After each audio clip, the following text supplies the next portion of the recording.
কৰিছে new good night flash প্ৰভাৱশালী 2 ঘণ্টালৈকে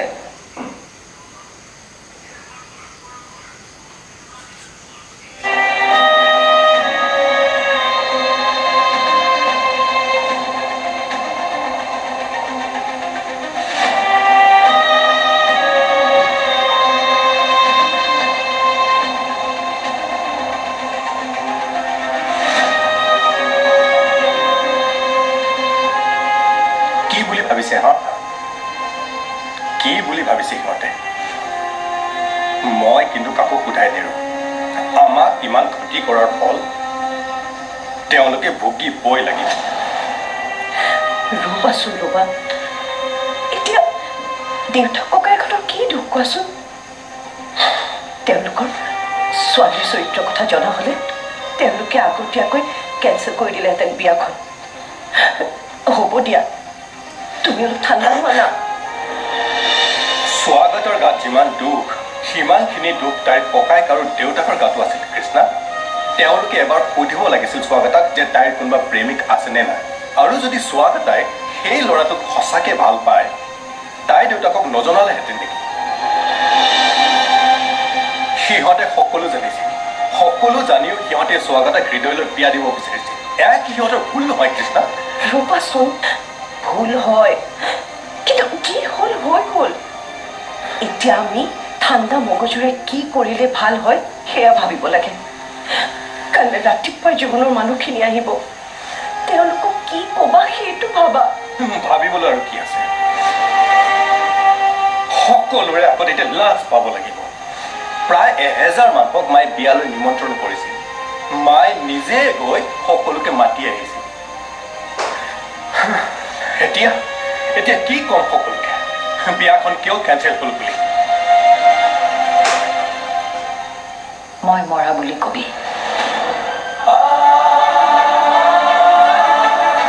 সেই ছোৱালীজনী ভাল বুলি মইহে সকলোকে কৈ ফুৰিছিলোঁ আৰু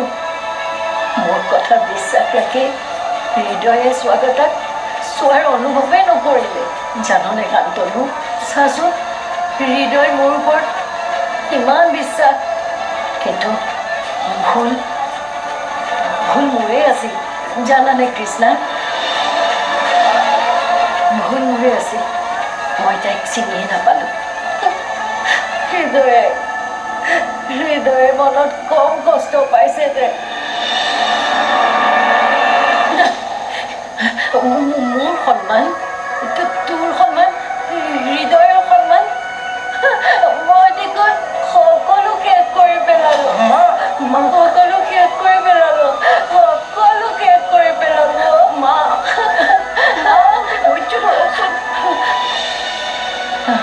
কি কৈছা ধৈৰ্য ধৰক মা ধৈৰ্য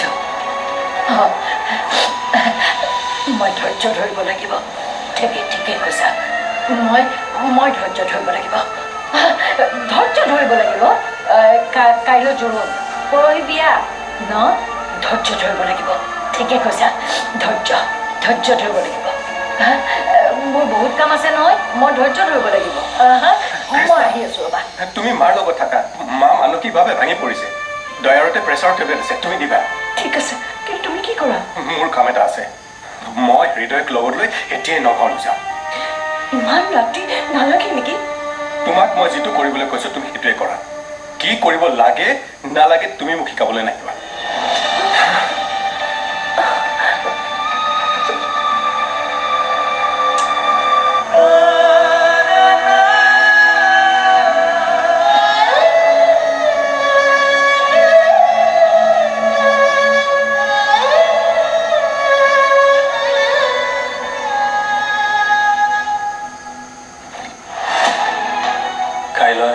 আমাৰ বিয়াৰ কাৰ্ড ওলাব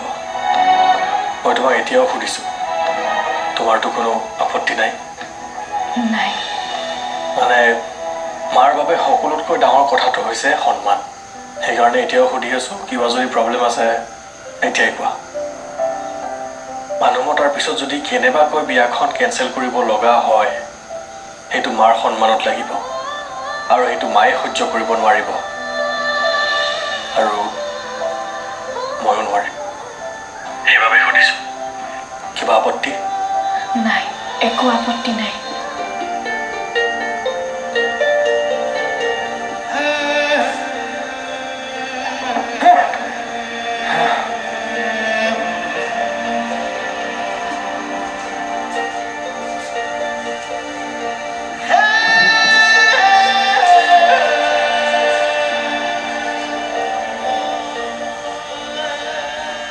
তোক মই ভিতৰত বিচাৰি আছিলোঁ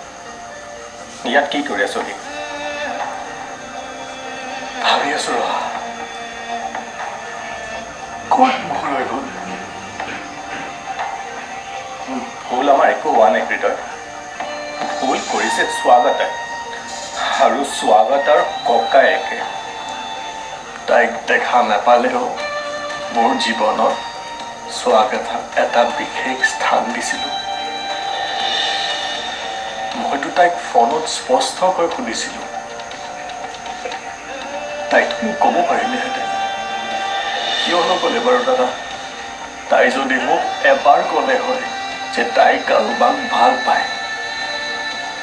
মই মাক বুজাই বিয়াখন কেঞ্চেল কৰালোঁ হয় কিন্তু কিয় এনেকুৱা কৰিলে তাই মোৰ নিজতকৈও বেছি বেয়া লাগিছে মোৰ মাৰ কাৰণে মাক সকলোৱে সন্মান কৰিছিল সামাজিক ক্ষেত্ৰতে হওক বা ঘৰুৱাৰ ক্ষেত্ৰতে হওক মায়ে কেতিয়াও ভুল সিদ্ধান্ত নলয় বুলি মাৰ এটা নাম আছিল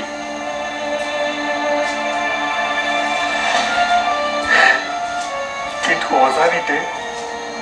মাৰ এইটো সিদ্ধান্ত ভুল হৈ গ'ল দাদা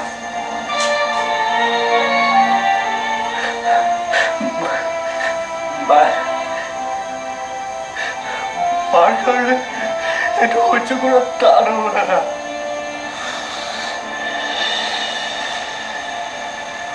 ময়ো সহ্য কৰিব পৰা নাই হৃদয়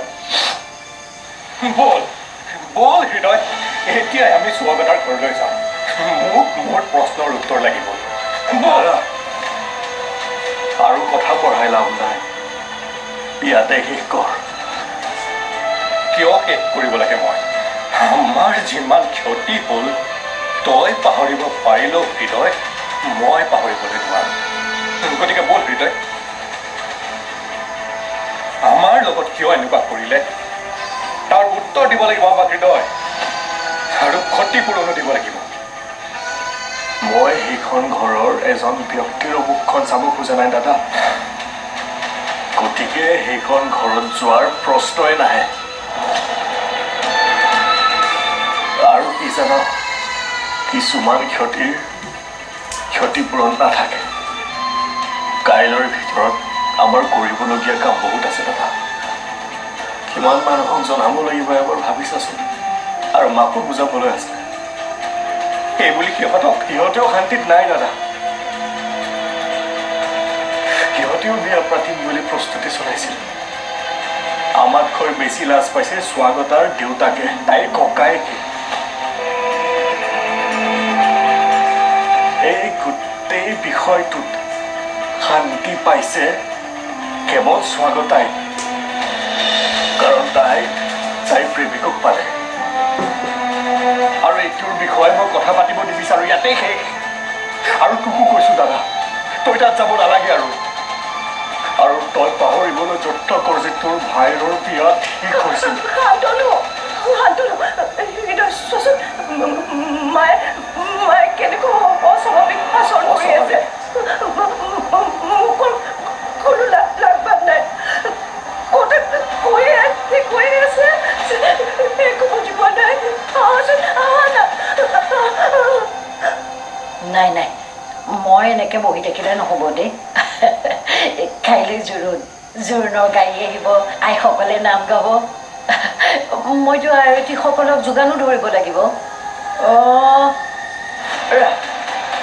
সেইবোৰ আকৌ ইয়াতে পেলালে নহয় ইমানবোৰ কাম আছে এনেকে পৰি থাকিলে নহ'ব নাই হৃদয়ৰ জোৰোণ আৰু মই কামত নালাগিম বহি থাকিব পাৰি নেকি এনেকে ৰাতিপুৱাই জোৰোণৰ গাড়ীখন আহি পাবহি ইমানবোৰ কাম আছে সময় মই নায়ে দেখো মা মা মা তোমাৰ কি হৈছে কি হোৱা দেখিলি মোৰ গা বিয়া লাগিছে আকৌ কিমান যে কাম কৰিবলগীয়া আছে চাচোন কাইলৈ ৰাতিপুৱাই জৰুৰ পৰিয়ালৰ সকলো মানুহ আহিব আৰু সকলোকে দায়িত্ববোৰ ভগাই দিব লাগিব নহয়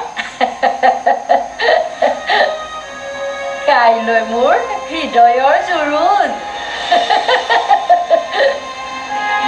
তই মোক কি কৈ আছ মা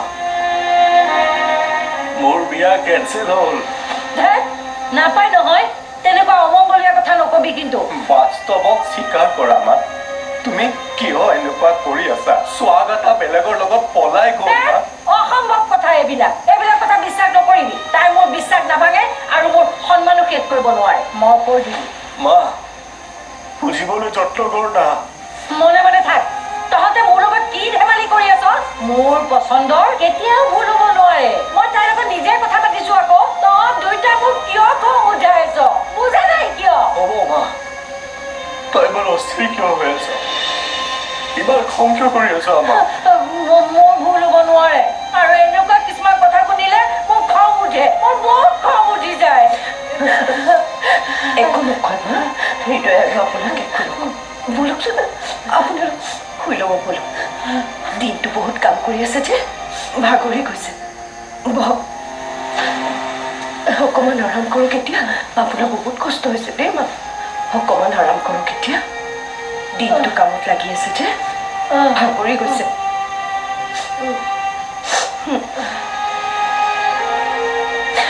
ধৰাচোন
আগতেও এনেকুৱা আচৰণ কৰিছিল নেকি হয় ছাৰ দেউতা ঢুকুৱা দিনাখন মায়ে এনেকুৱা আচৰণ কৰিছিল কিন্তু এইটো হোৱাটো আজি বহু বছৰে হ'ল ডক্টৰক দেখুওৱা হৈছিল নে দেখুৱাইছিলোঁ ছাৰ ডক্টৰে পেনিক এটেক হ'ব বুলি কৈছিলে মেডিচিনো দিছিলে 4-5 দিনমান পিছত ঠিক হৈ গৈছিলে এইবাৰো সেইটোৱে হৈছে ন ছাৰ ছাৰ কওকচোন আপোনালোকক মই মিছা সান্তনা দিবলৈ নাযাওঁ বৰ্তমান তেওঁ মানসিক অৱস্থা যথেষ্ট ক্ৰিটিকেল আগৰ নিচিনাকৈ সহজতে ভাল হ'ব পৰা বেমাৰ এতিয়া হৈ থকা নাই এইবাৰ চিকিৎসা অলপ দীঘলীয়া হ'ব সুস্থ হওঁতে কিমান দিনমান লাগিব পাৰে ক'ব নোৱাৰিম 2 মাহো লাগিব পাৰে 2 বছৰো লাগিব পাৰে 2 বছৰ হয় আগৰে পৰা তেওঁৰ মানসিক সমস্যা কিছু আছিল কিন্তু যোৱাকালি আপোনালোকৰ ঘৰত যিটো কণ্ডিশ্যন হ'ল তাৰ ফলত তেখেতে এটা ডাঙৰ শ্বক পাইছে এতিয়া আৰু সেয়া পেনিক হৈ থকা নাই তেনেহ'লে মাৰ কি হৈছে ছাৰ মেডিকেল ছায়েন্সত ইয়াক চিজোফ্ৰেনিয়া বুলি কয় ইয়াৰ চিকিৎসা বহুত দীঘলীয়া হয় আৰু ৰোগী ভাল হয়নে নহয় ঠিক ক'ব নোৱাৰে তথাপি আমি আশাটো এৰি দিব নোৱাৰোঁ সেইকাৰণে দেৰি কৰিব নালাগে মই ৰেফাৰ কৰি দিম আপোনালোকে যিমান সোনকালে পাৰে তেখেতক লৈ যাওক ক'লৈ নিব লাগিব ছাৰ তেজপুৰ মেণ্টেল হস্পিটেল তাতহে ভাল চিকিৎসা হ'ব সেইকাৰণে কৈছোঁ আৰু পলম কৰিব নালাগে ছাৰ মোক সঁচাকৈ কওকচোন মা আৰু সুস্থ নহ'বই নেকি যদি নহয় মাক মোৰ লগত ৰাখিম। নোৱাৰিব ৰাখিব। ইয়াত থাকিলে তেওঁৰ কণ্ডিশ্যন আৰু বেয়া হৈ যাব। 50% ভাল হোৱাৰ আশা আছে, গতিকে হাৰ নামানিব। আজি বা কাইলৈ তেখেতক তেজপুৰলৈ লৈ যাওঁ। তাৰ বাহিৰে আৰু বেলেগ ৰাস্তা একো নাই।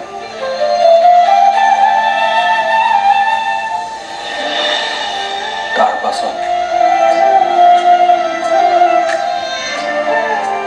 দাদা আৰু মই মাক হস্পিটেলত থৈ আহিলোঁ। বৰ্তমান মাৰ ট্ৰিটমেণ্ট তাতেই চলি আছে।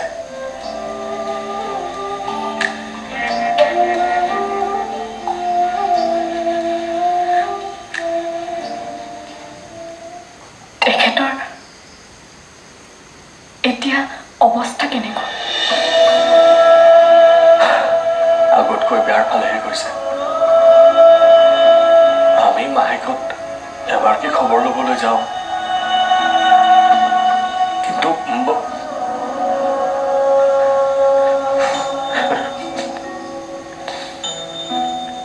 মায়ে আমাকে চিনি নোপোৱা হৈ গৈছে। তথাপিও অলপ ধৈৰ্য ধৰি আমি ট্ৰিটমেণ্টটো কৰাব লাগিব। তাৰ পাছত তোমালোক স্বাগতাৰ ঘৰলৈ নগলা? দুদিনমান পিছত তালৈ যাব ওলাইছিল, কিন্তু আমি খবৰ পালোঁ যে তাইৰ দেউতাকৰ মৃত্যু হ'ল। তাৰ পাছতনো গৈ কি লাভ? এইখন ঘৰত মোৰ মাৰ এই অৱস্থা হ'ল,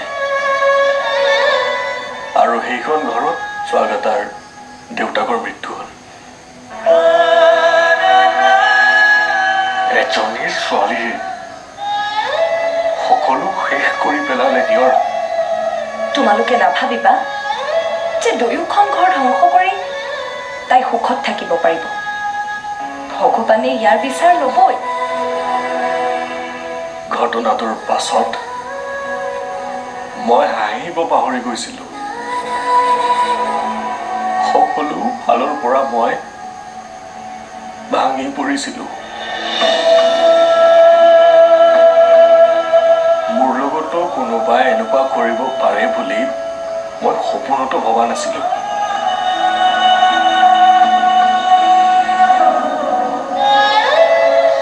কিন্তু সেই সময়ত মোক এজন বন্ধুৱে সহায় কৰিলে। কেতিয়া যে মই